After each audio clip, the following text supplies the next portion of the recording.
Should economists be more concerned about how to actually make public policy work? Esther Duflo thinks so. She's a professor of economics at the MIT.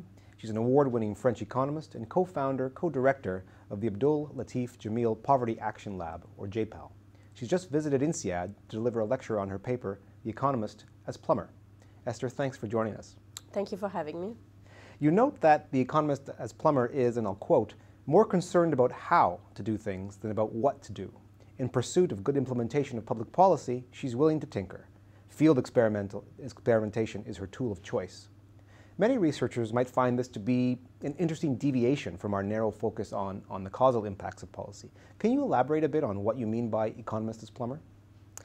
So, increasingly, economists get a chance to have something to say about various kind of policies and institutions. It used to be in the past that macroeconomists used to be asked about interest rates, but now we get as a profession to design auction for broadband, to design assignment mechanism for students to schools, to design market for kidney exchange, to design social policies, to design different way to regulate firms, etc. So for that we need to be able to not only make some broad prescription about the principle of public policy, but also make detailed recommendations about how one would implement a particular policy and follow in reality what happens. Is it what we expected? Should the policy be tinkered with? Should it be changed, etc.? Now you say, I don't know whether it's praise or criticism, but that economists make good plumbers, while most policymakers and bureaucrats do not. What makes us good as economists at figuring out the how, and why do you think governments, on the other hand, neglect it? So I think economists can make good plumbers. I tend to think that often maybe we are not maybe spending enough time and energy on plumbing issues, but we have a disciplinary background that can lead us to be good plumbers. We are good at figuring out, there is kind of an expertise in the profession that has built over many decades, understanding, for example, how people react to incentives, understanding the interplay between economics and psychology through the work of behavioral economics, as evidenced by the recent Nobel Prize for Dick Taylor. We understand, and that might be the hardest issue, is equilibrium issues, which is when you touch something somewhere, how does it influence other markets? And that is something that the profession has been thinking about for a long time, that gives us the tools to analyze many policy problems just a little bit further than others could. Now, the policymakers, they are not necessarily equipped with these tools, but in addition, they are not very interested in plumbing issues. They don't have time. They tend to operate very rapidly.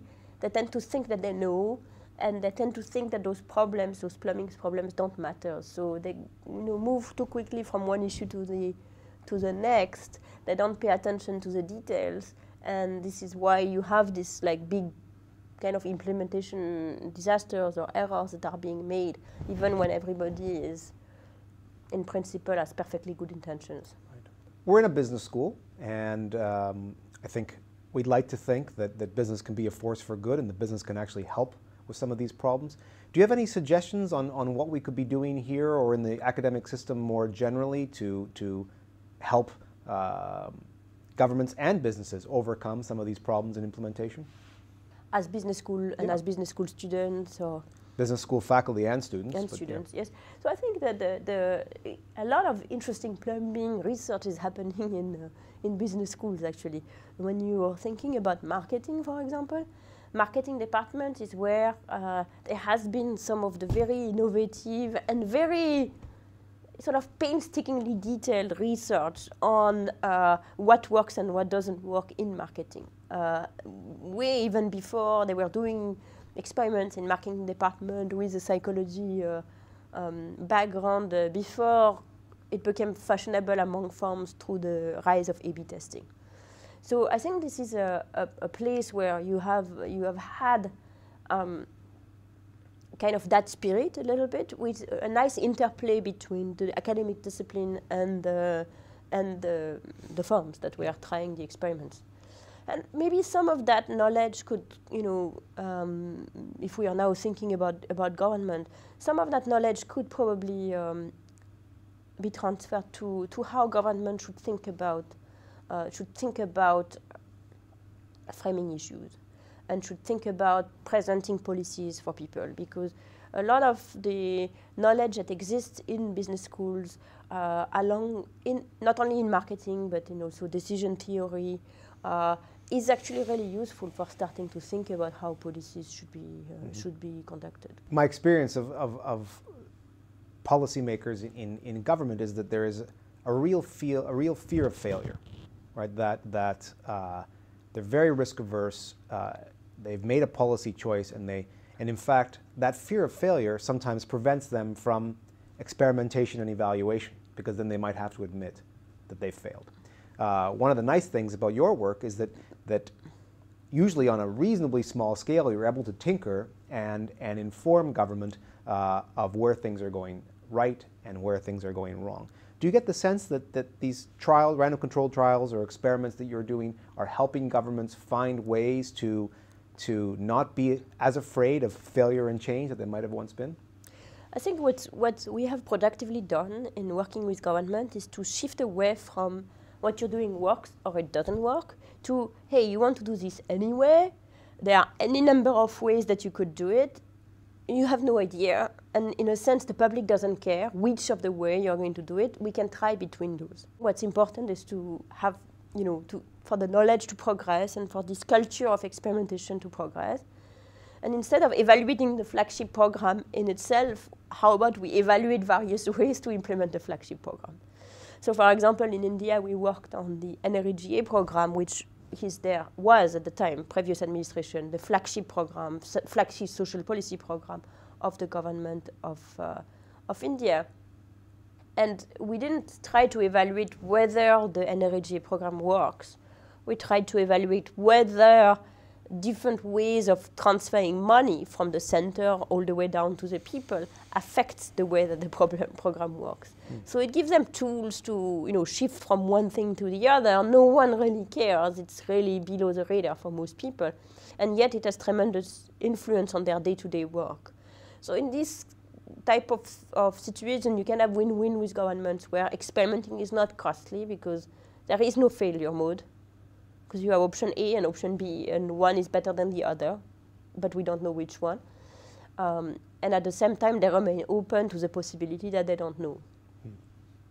Interesting. In your view, if you had to say, look, these are the 2 or 3, or maybe even 1 priority for economists in public policy design and implementation in either developed or developing countries, could you give us 1 or 2 that you think these are high priority for the next few years? Where you could get the highest return as economist is almost not the individual policies that you could get to work better or worse, but the culture of how we think about policy. And I think where we could make the most difference is if we could manage to change the government culture, to turn it from what you were saying, which is somewhat fearful and risk-averse and not willing to experiment, to one where there is at least some of willingness to do that at the margin. And if we are relatively unambitious in terms of what specifically we want government to do, but we are ambitious in terms of our communication with them, into how to interpret evidence, into how to generate their own evidence, and how to be flexible and innovative in adopting new programs, then you could make, you could hopefully generate that